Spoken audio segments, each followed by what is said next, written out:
ये एक अंकल थे, मैंने उनसे पूछा कि आपकी किसी ने कोई कल से हेल्प की है। वो क्या बता रहे थे कि कल 2 बजे से फंसे हुए हैं।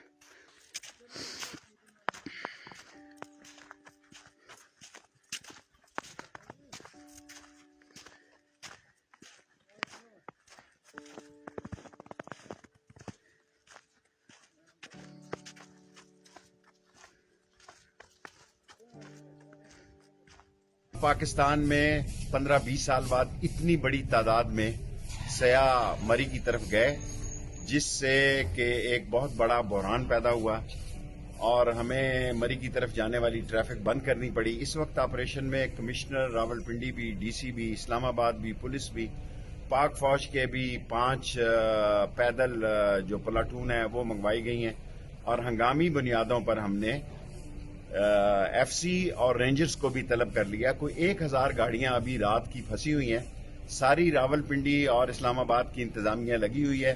कुछ को हमने निकाल लिया है, कुछ को वापस किया है।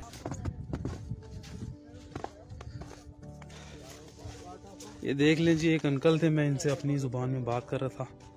वो बता रहे थे कि तकरीबन 17 लोग, और इससे पहले भी कई लोग ये बता चुके हैं कि ऑलमोस्ट 17 लोग जो है वो रात को इस बर्फबारी में अपनी गाड़ियों में फोत हुए हैं। तो सर यहाँ पर वो बर्फबारी ज्यादा हुई है, रोड ब्लॉक हुआ है। पिछले 12 बजे से लेके अभी तक 8-9 होने वाले हैं। अच्छा, अभी तक बंद है?